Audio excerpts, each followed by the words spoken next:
This is the city we call our own. These are the stories of the people we call our neighbors. This is the heartbeat of our hometown. Naperville, this is Real Talk. Hey, welcome back to Naperville Real Talk. This is the podcast where we talk about all things about the greatest suburb of Chicagoland, Naperville. And today we're doing our monthly market update for the month of June. I can't believe summer's here. And my monthly co-host, Mr. Todd Gosden, is here. Todd, how are you today, How are you? man?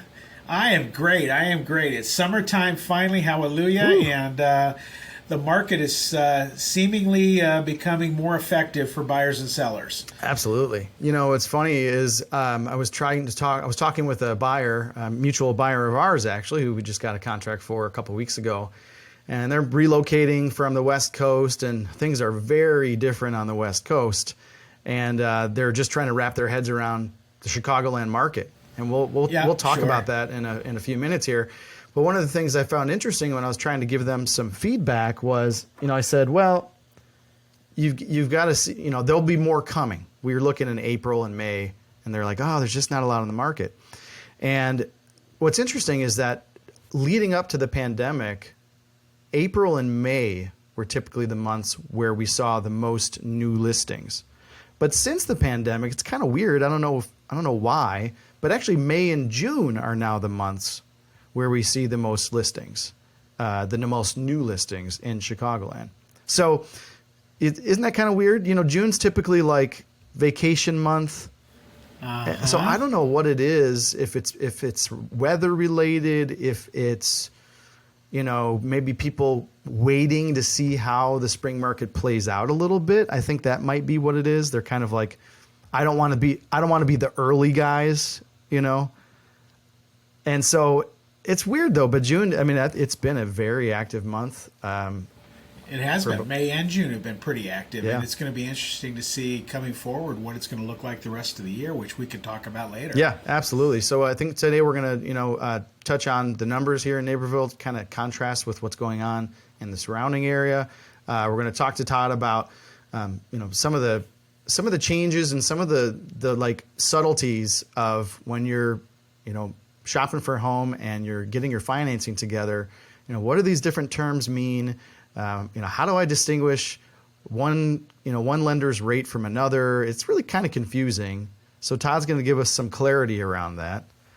And then, one thing I want to just start us off with a little bit of a tip here. And I know this is something that you espouse too, Todd. And I just put a video out on Instagram. If you're not following me, go to Grano Realtor on Instagram.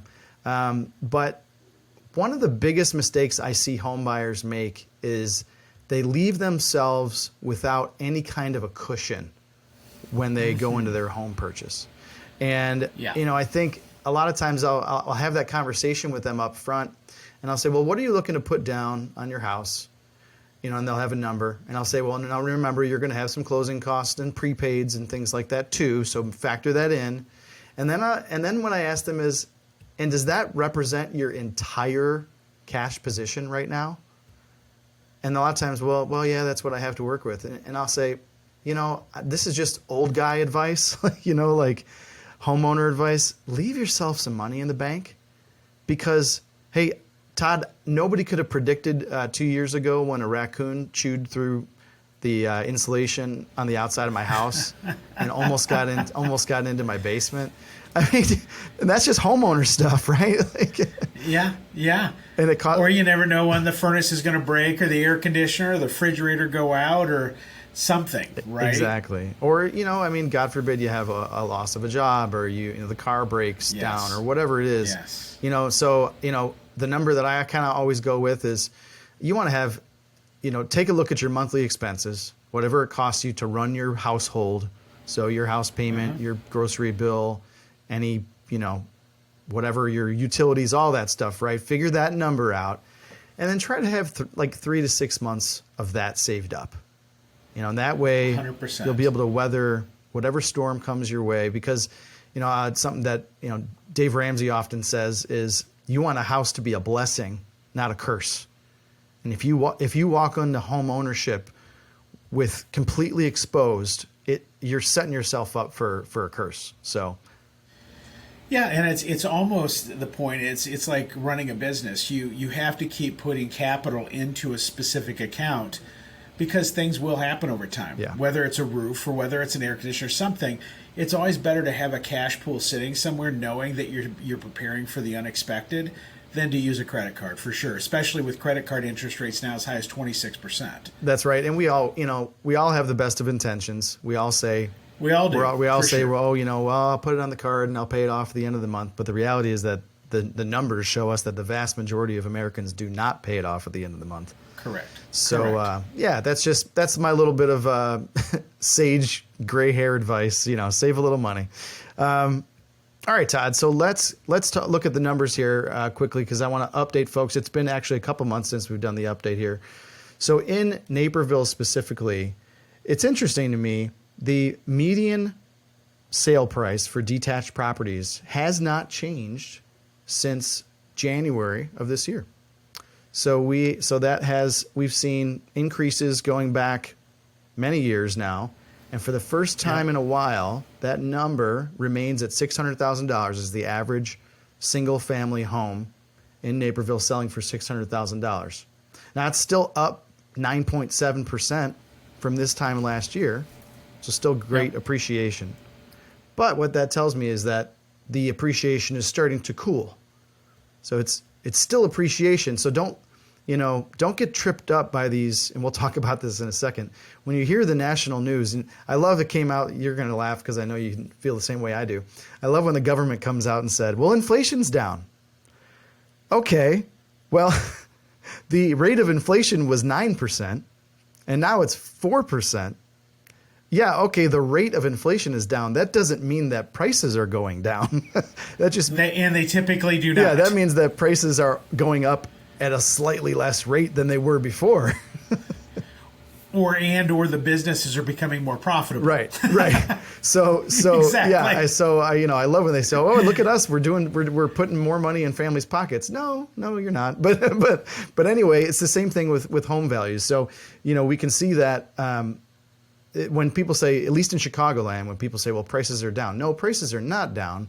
The rate of increase is down. So we're not seeing 15 or 16% home value appreciation year over year. Now, according to this month, we're seeing almost 10%. So it's still pretty good, Very good. Absolutely. Very good. And then you can then compare that to DuPage County as a whole, 4.4. So right now, DuPage County is back to historical averages for appreciation, and Naperville is more than doubling that. Well, can I add to that? Please. What's very interesting also is the state of Illinois is one of the top 10 states with the highest average gain of equity in the last 12 months in the United States. So when you see an average equity position increase, Illinois is showing just a shade over $17,000 on average per home of seeing equity in the last 12 months. When that you're talking about the top 10. Yeah. People would never think that in a million years because they think there's a decline, and there's not. Right. There just isn't right now. And you just gave data to prove it right here in Naperville. Well, and that's the interesting thing too is you and I were talking about this offline before we hit record, but there's this juxtaposition between perception and reality. And Exactly. And I don't know what it is, and some of it could be political, some of it could be cultural or whatever it is, but like we do see the state, the numbers, and right in Illinois, we see the numbers loses residents, right? And that's a fact. I mean, you can't deny that. At the same time, it's still Chicagoland is a very attractive place for people to move to. Jobs, of course, is a big one. Obviously, city is a good place to live, and there's a lot of great schools around here. So there's this built-in attractiveness, and it's not all centered around one industry, right? It's not like we're an oil town or a tech town. Correct. So that's great news. I love to hear that the equity position is rising, and that's motivation to me to get off the sidelines. If you've been waiting, man, you're missing out. You're missing out on a lot of increase in your wealth. And you're setting yourself up for a more expensive purchase in the future. Well, it's just everybody waits for a better circumstance, and it's not necessarily better. right? And what I would say about that is that we have the perfect storm brewing, because when you start looking at the idea of affordability, there's a trifecta for that. And when you're looking at the trifecta for affordability, you're looking at rising wages, falling home prices, and falling mortgage rates. All right, so rates are not running at a place that they once were, and as inflation declines, we will also see mortgage rates as declining over the next 2, 3, 4 months, which is great news. Wages are going up characteristically when they're calling for a recession, but wages continue to show proof that companies are willing to pay. Prices aren't falling in homes. What they're doing is stabilizing at this point a little bit. Even though we are at $17,000 gain, that's a $17,000 gain, let's say on an average purchase price in Naperville of $600,000. Sure. It's not a huge number, right? It's just, but the trifecta is there to say economic conditions are changing to be in favor of the buyer and seller right now. Yeah. And I think that's a really great thing for people to know, because people don't realize that those things are going to be winners for the people who are proposing either to sell or buy a home.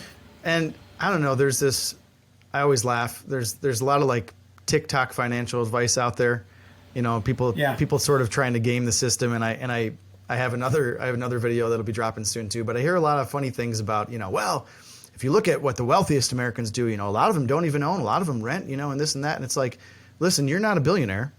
Billionaires can do whatever they want to do because they can afford to do whatever they want to do. But the reality is that the vast majority of Americans, and this comes right out of an actual study of just over 10,000 millionaires, and you can make comments whatever you want to say about if you think $1 million is enough to have in your nest egg or not.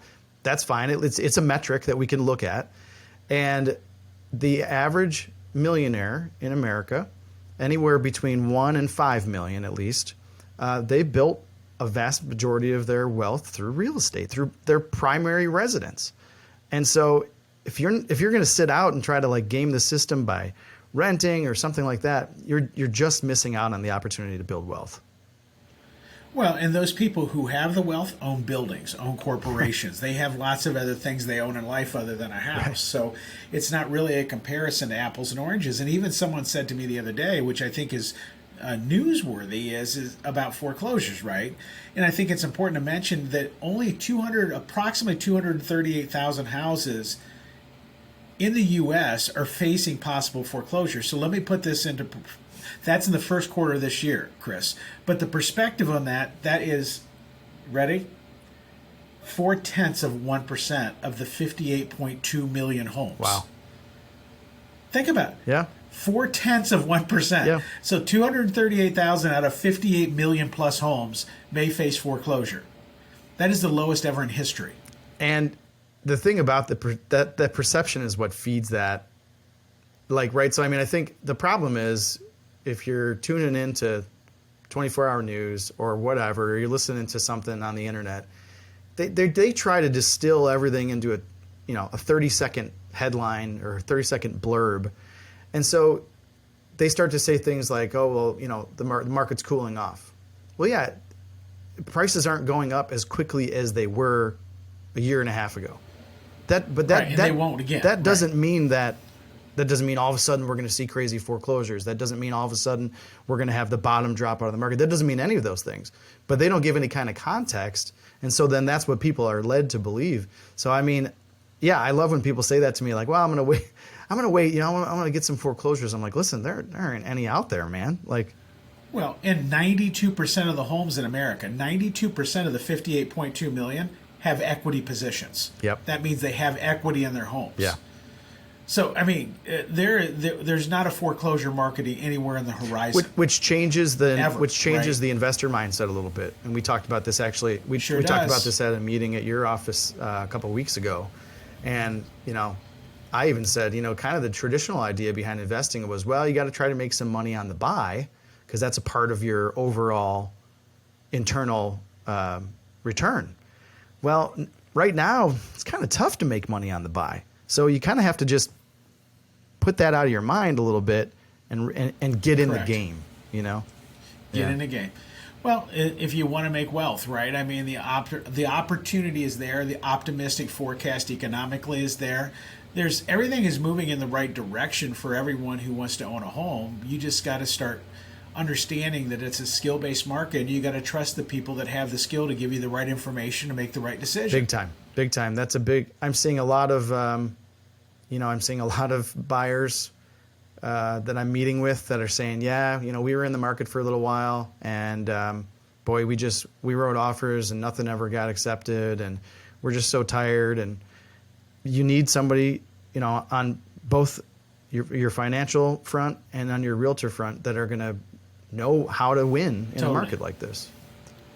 Totally. And we're going to talk about that in 1 second. That's a good little preview. So let me give one more stat here, a couple more stats. We got ahead of ourselves, didn't we? We were going there. All right, a couple other things just to kind of give people a baseline of where we're at. So inventory is still low, and obviously, I think it's fairly common sense when you talk to people about it. But because rates are higher than they were, and they're certainly not higher than historic averages, but they are higher than they were a year or 2 years ago. You've got a lot of sellers, sitting on a 2 or 3 interest rate that maybe don't have to sell, and so for right now they're not. They're kind of they're sitting tight, and so that's keeping the inventory low. And we're sitting still right now at 1.4 months supply of inventory in Naperville, 1.5 in DuPage County, which is still categorically a seller's market. That's why homes are. But it's getting. It is getting better. We were at 1.2 last year, so it's moving upward.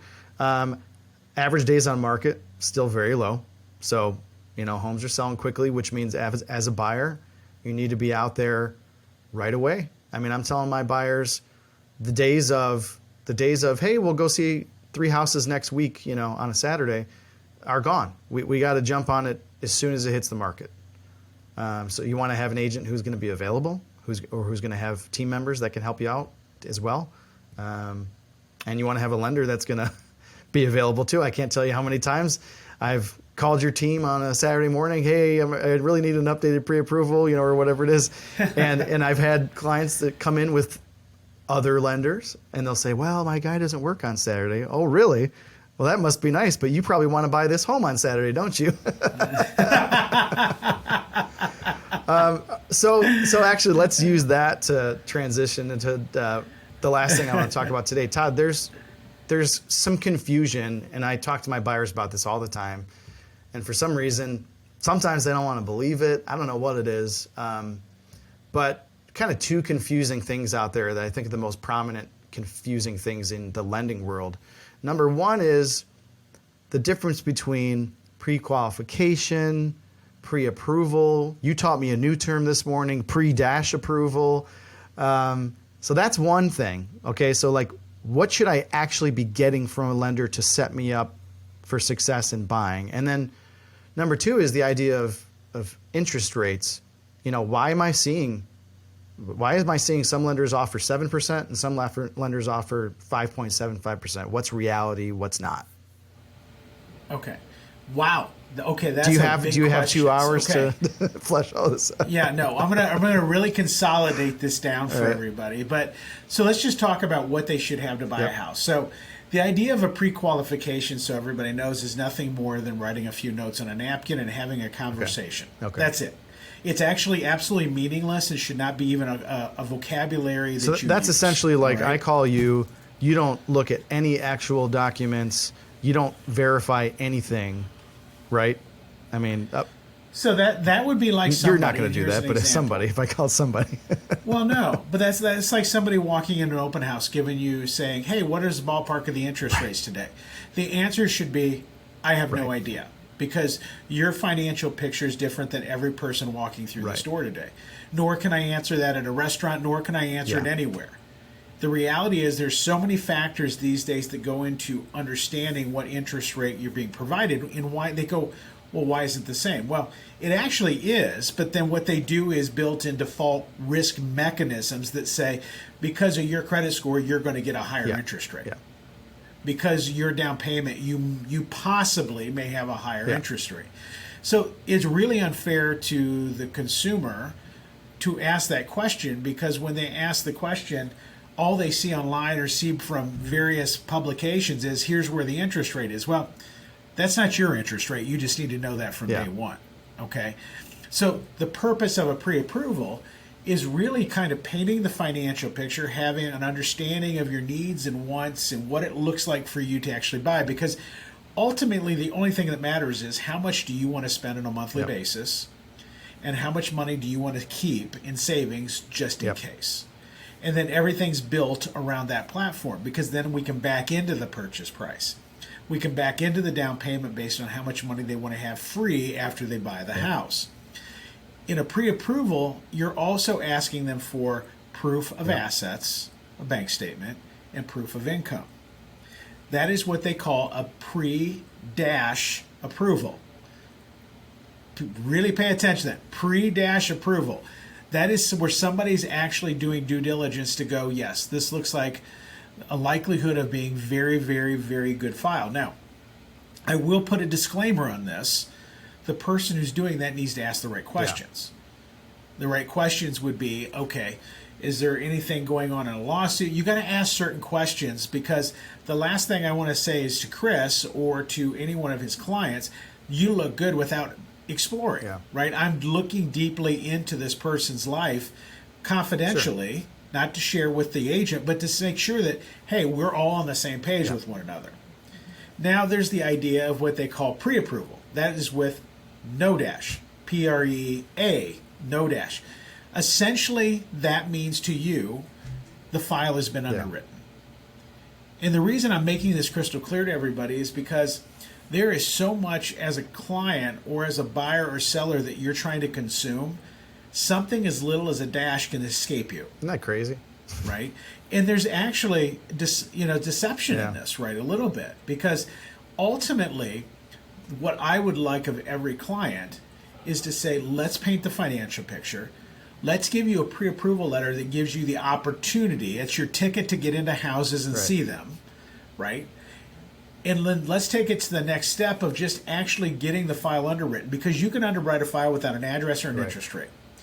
And what that does then, it allows leverage that people don't understand they have, is because what if a client walks in to you, Chris, and says, hey, my loan is completely clear to close other than the title and the appraisal once I find the right house. Well, essentially, it's not same as cash, but we've already validated the assets, and a cash buyer, you have to validate assets. That person really is in a very good position to buy the house, because you as a listing agent would say, wow, I mean, there's nothing to do here. Everything is done. We know they can buy the house. It's not even a question mark in my mind. That's something you'd probably present to your clients. So people need to go, especially in a market where we're still seeing 10, 15, 16 offers on a house. Even if it's 5 offers, if you fall in love with something and you want to buy it, make sure you're prepared by going to the extra step of actually getting the file underwritten, because it gives you comfort of knowing, number one, it's going to happen. Number two, not the anxiety of the rush once you find the house, because now contracts are coming in at 23, 24, 25 days, not 30, 35, and 40 days nowadays. You got to be ready. You have to be in a place of being present and being ready to buy that house, because if you're not, the house you fall in love with will go to someone else. Well, you've got to, I'll say this, over the last 3 years or so, a lot of the things that I was doing to win offers in 2020 that a lot of agents didn't even know about. And I'm not patting myself on the back. I'm just saying what was actually happening. We were using tools and techniques 3 years ago that were getting us wins right away, because a lot of other agents didn't even know about them. Well, now, people are wising up a little bit. And so now you've got to do other things to strengthen your offer. Like, a lot of people are guaranteeing appraisal gaps now, and a lot of people are doing these different techniques. So what makes you stand out? And getting that pre-approval, no dash, what I colloquially say to my clients, the almost approval, almost fully approved. That's a big tool for you. And I don't understand. Here's the thing is, like, if you have the opportunity to do that, I don't understand why someone wouldn't. It's like going out on a camping trip and saying, I'm going to an area where there's a lot of bears, and I could bring bear spray, but I'll probably be fine. I'm not going to bring it. You know, like. Or absolutely, or even look at the age-old idea of selling a house. You want to make it presentable. You want to do the best thing you can to make it look good to get the highest price you can.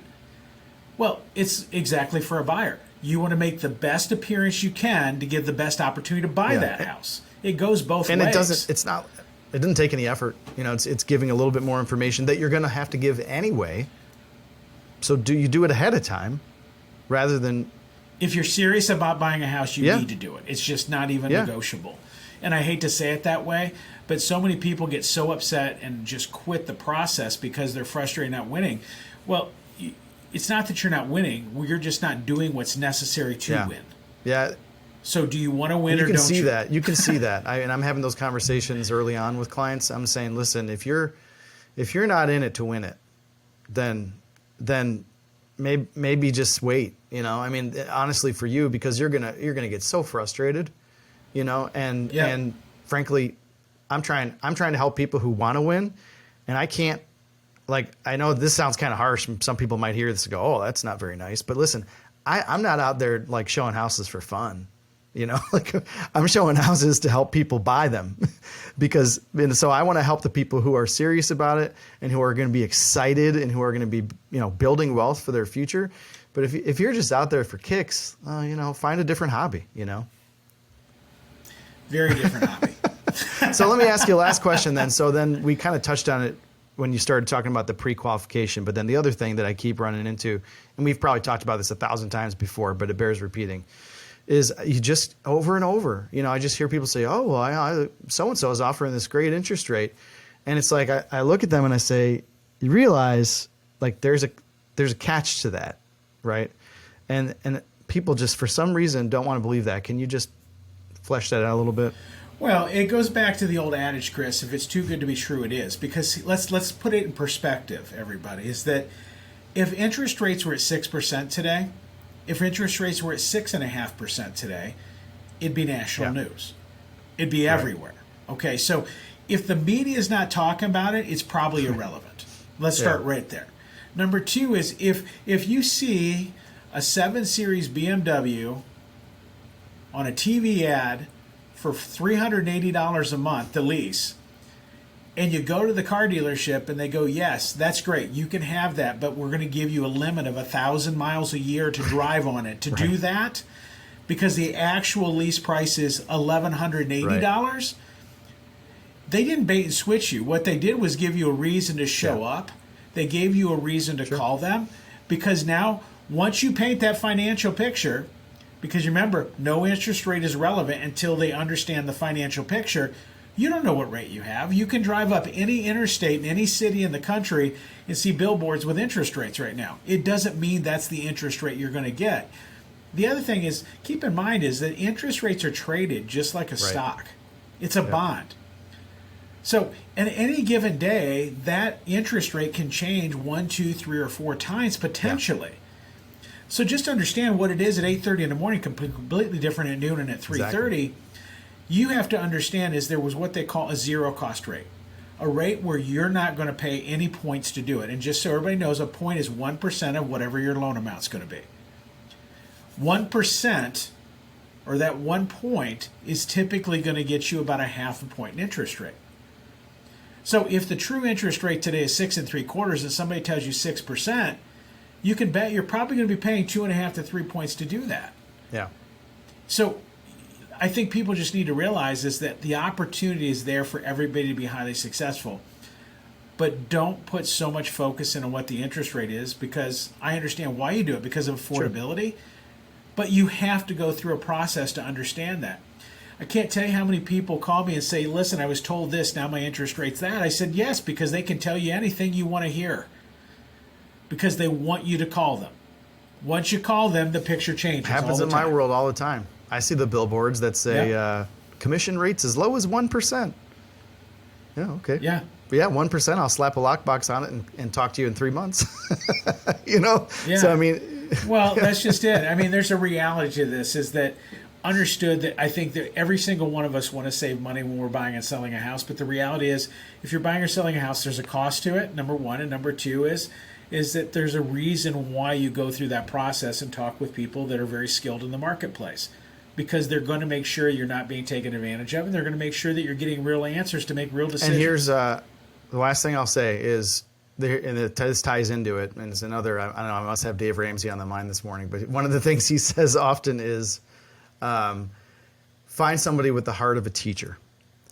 And so he'll say, if you walk into a financial advisor's office, and the same would apply with a mortgage lender's office or a real estate agent's office, if you walk into that office and when you walk out, you feel kind of slimy, or you feel like you're not really sure if you understood what they said, and you're not really sure if you believe what they said, or like you said, it's a little bit too good to be true, that's not the right person for you. But if you talk to someone who educates you to the point where you feel like you understand, and and lays it all out, right? I mean, and that's how it is. I mean, I think you and I are the same way. I'll just lay it all out, and I'll just say, hey, listen, you make the decision. I'm just here to teach you and advise you and help you make a good decision. I'm not here to do it for you. I'm not here to be your daddy, to be your, right. Your mommy. I'm here to empower you. So you should feel that way, and then you're working with the right person.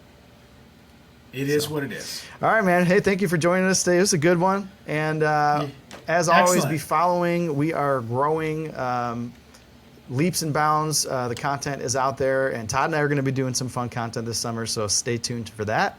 And we'll see everybody next month.